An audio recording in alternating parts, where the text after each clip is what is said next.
Hello and welcome to the second lecture on the late 19th century where we take up the issue of the bustle. Okay, we are on to the bustle period. The bustle period began because one man did not like the crinoline cage. Charles Worth, who was the most influential couturier and fashionista, I guess, of the time. So what he said would go. The bustle was an attempt to minimize the impact of crinoline. He thought it was very unflattering to women, and he did everything he could to make it fade away. So he came up with a bustle. He says, well, let's move it to the back. Also, when you have a bustle, you can do some sewing magic. So he used it to showcase his designing and sewing abilities of his shop.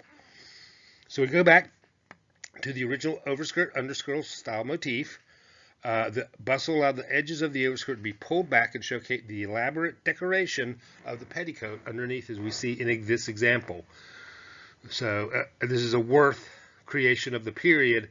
You can see all that bowing and decoration. This is where the overskirt ends, and then it pulls back and show this sort of Brandenburg-esque style of decoration on the front of the petticoat. Now, here we go. This is an intense period. We have a proliferation of designer houses, fashion magazines, sewing factories. Lots of child styles begin to happen at a much more rapid rate. So, kind of like today, how a period or a fashion style can go out of style almost before it begins. So, we're going to take the bustle period and we're going to further subdivide it into four distinct style periods. We're going to start with the low bustles, late 60s to late 70s. Then we're going to go the mermaid, which is prevalent from the late 70s to mid 80s. In there, we'll include the dress reform movement. Then it's back to the high bustle, mid 80s to early 90s. And finally, the hourglass and/or S-curve style, early 90s through the early 20th century. That's getting into the Edwardian age. Men's clothing does not follow these four styles. So imagine seeing men's clothing with a bustle.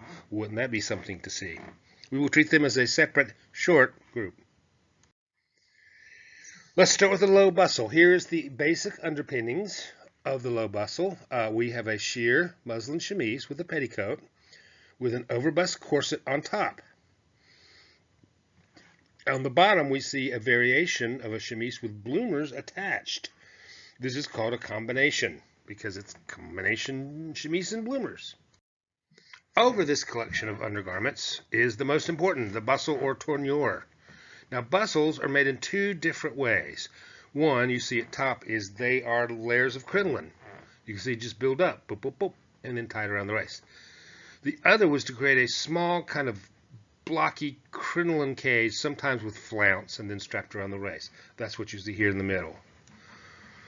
And over this, you would wear your petticoat, which often would also serve as the underskirt. And there you have the low bustle silhouette in its purest form. The outer ensemble, it's going to be a fitted bodice, overskirt, and petticoat. Overskirt pulled back, as you see in here, with a large ribbon at the back. The entire ensemble with accessories was known as a woman's toilette. Besides these basic type overskirt, we have some additional dress styles. You want to see them: polonaise, tunic, and apron. So yes, you do want to see them. They're fascinating. Here we have the polonaise, essentially an overskirt raised and draped into fashion, similar to the polonaise. Decorated with extra ribbon and bows and ruching at the back. Sometimes is derisively known as the upholstery style. So you here see on the left we have an evening gown with polonaise and flounce. And on the right, this is a day or traveling dress with some kind of silk taffeta that's black and black velvet ribbon bows, I guess. Here's a tunic dress, which is kind of interesting. Instead of pulling back the overskirt, you turn into this half to 3/4 length tunic, hence the name tunic dress, with the petticoat underneath. You can see here kind of matching colors or harmonious colors. Again, this is a morning dress and then the traveling dress. This is interesting, kind of the apron dress, which is just that. You see you have the overskirt pulled back, you see the underskirt, and then you have this apron type front. which is an opportunity for more embroidery and decoration. And usually you can see on the left here, the bodice is longer. So it comes down the hips that way with a kind of a stomacher that is fitted over. It looked better to fit over the apron. Coats, let's look at those. Paletotes, which is short-fitted princess line jacket.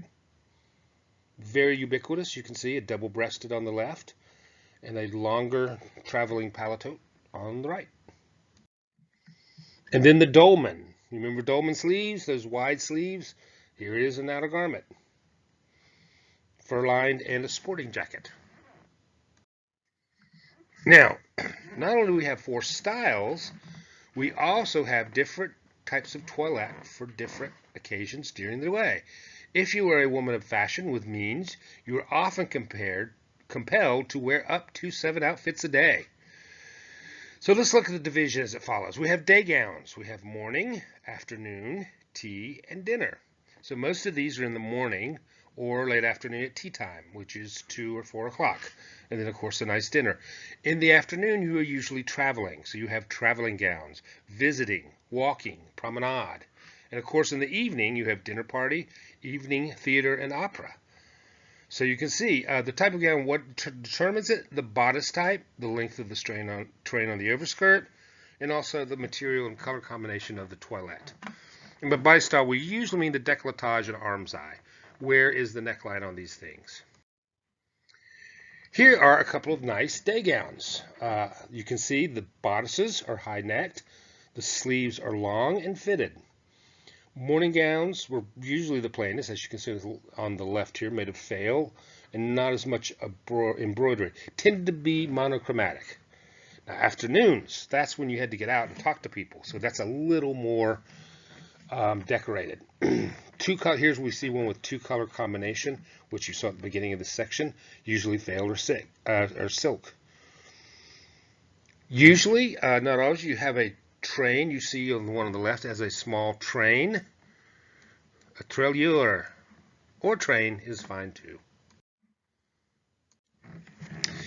Now the thing about traveling gowns, they're essentially day gowns with a paletote or some sort of jacket, gloves, and a bonnet made of fail or chenille, which is a tougher fabric for going outdoors, and usually, if a train, very small because it's going to get dirty. Matching colors were popular, as well as you can see here, plaid patterns were very popular. And you wanted a lot of nice embroidery on them because you're going out, you're traveling, you want people to see how nice you look.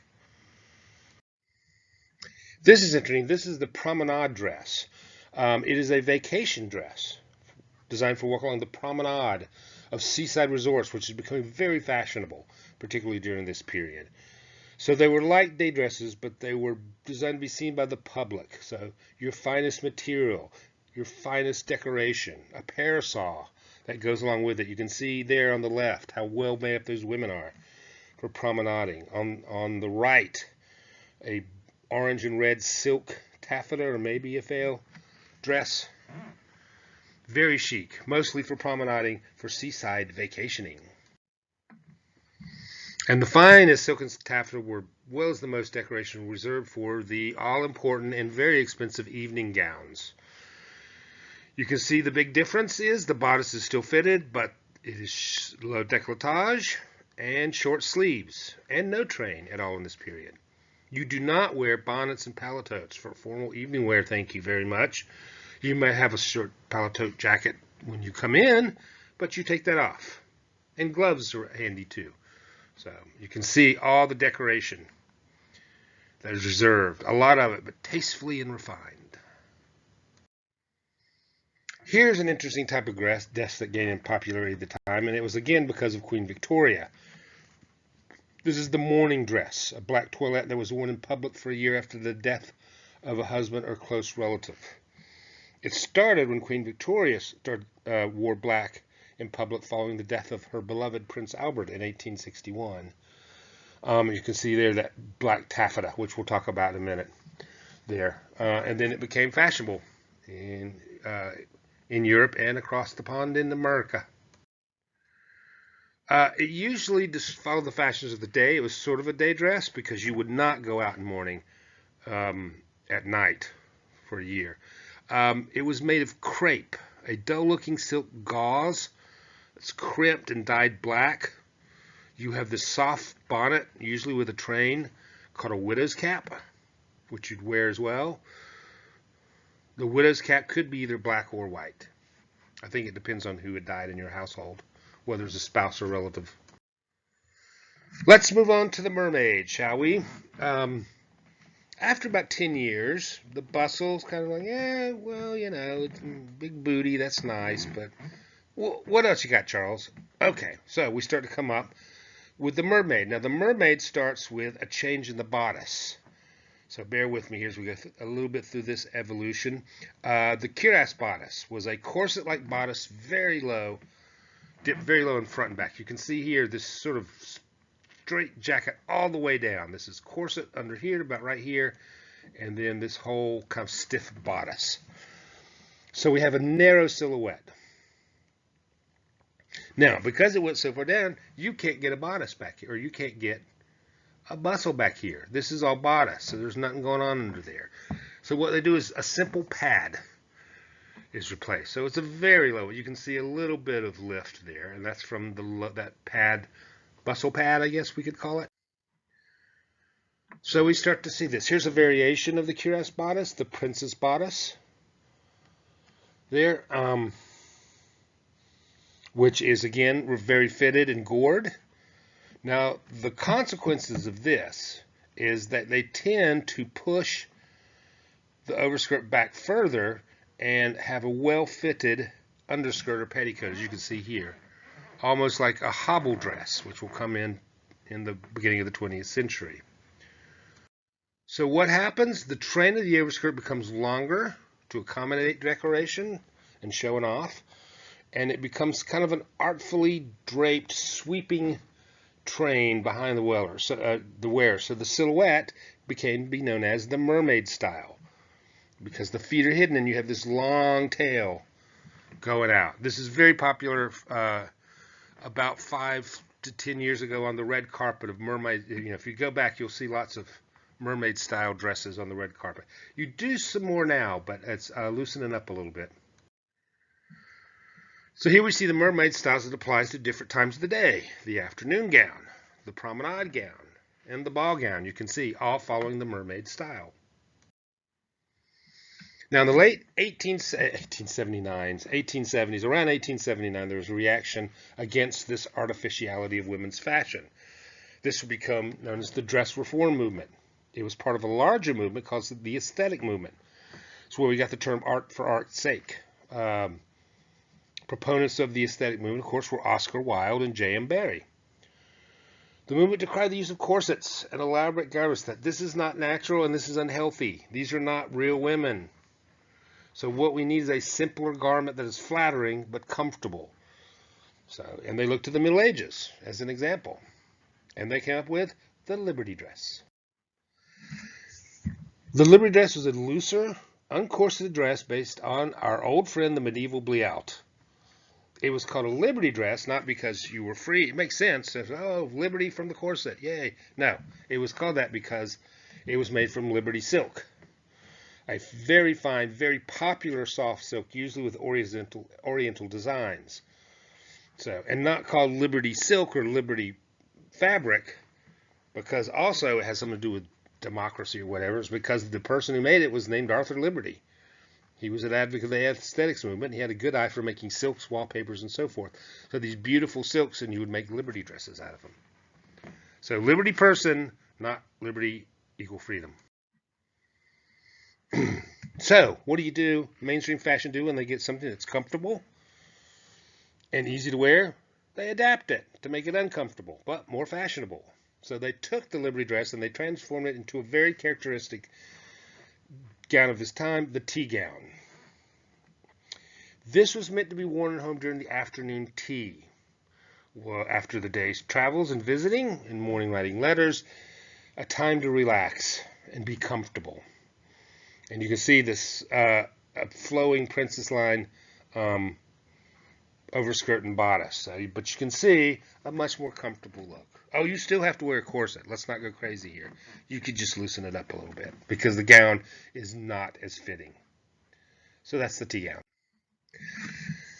After a while, the bustle returned with a vengeance. The backlash of the bustle in the 80s. Here we see it is now higher. It is now fuller. A lot of them are made from a cage covered with crinoline. So also we start to see steel mesh bustles. So they're super. Incidentally, some enterprising young engineer has started up something called the Bust Improver. Yes, this is the first bra or brassiere. You took these metal cups here. You can see they look very comfortable, don't they? And it's one size fits all. You stick them into the corset, then you cinch the corset up tight. So it is the first brassiere. So it's the first time we see bust support, not from the corset, not from under, but from what will come over the shoulder. But this is the first attempt. So you are allowed to be awed, but also horrified.